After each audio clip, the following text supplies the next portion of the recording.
Well, as many of you know, Sunday is World Press Freedom Day, a day in which we reaffirm the vital role that a free press plays in democracy and shining a light on the many challenges,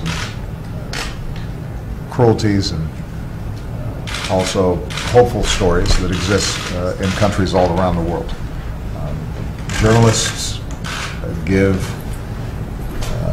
all of us as citizens the chance to know the truth about our countries, ourselves, our governments.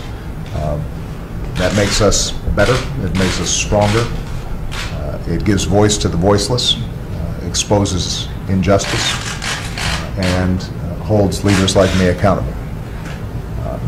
Unfortunately, in too many places around the world, a free press is under attack by governments that want to avoid the truth or mistrust the ability of citizens to make their own decisions. Journalists are harassed, sometimes even killed.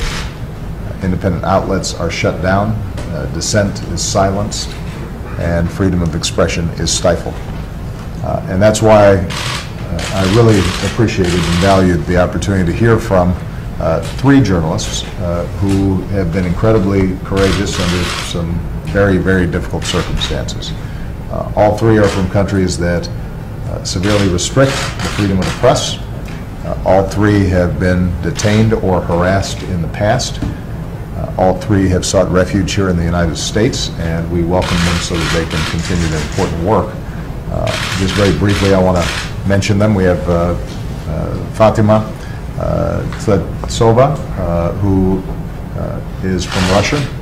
She reported on military operations in the North Caucasus region, as well as disappearances and corruption. She was attacked, kidnapped, tortured herself. Today, she reports for the Voice of America, and most recently has spent time reporting on the Boston trials related to the Boston bombing. So we very much appreciate Fatima being here.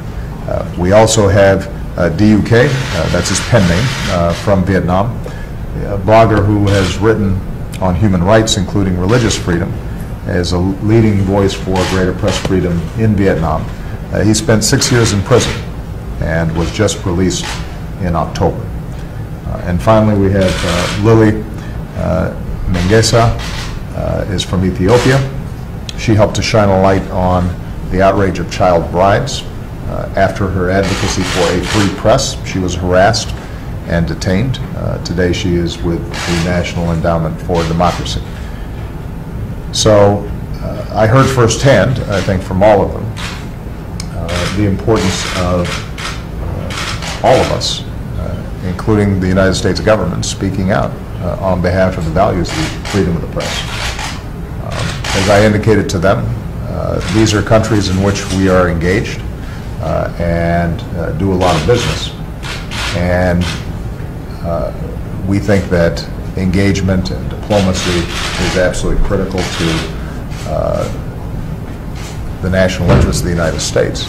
But what's also important is that we speak out on behalf of the values that are enshrined in our Constitution and our Bill of Rights, because we believe those values are not simply American values, that certain core values, like being able to express yourself and your conscience without danger, is a human right, a universal right, and ultimately makes the world better and stronger when individual conscience and a press that is free is allowed to function.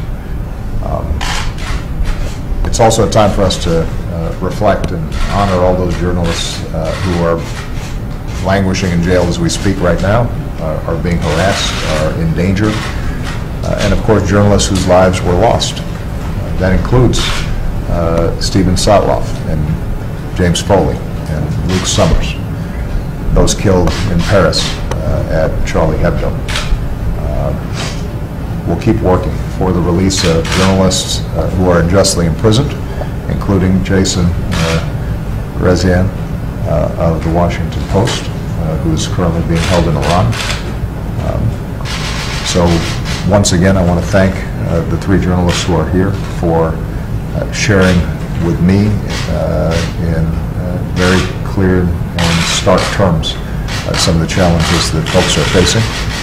I want everybody to understand that this will continue to be a priority for the United States in our foreign policy, not only because it's the right thing to do, but also because ultimately I believe it's in the national interest of the United States.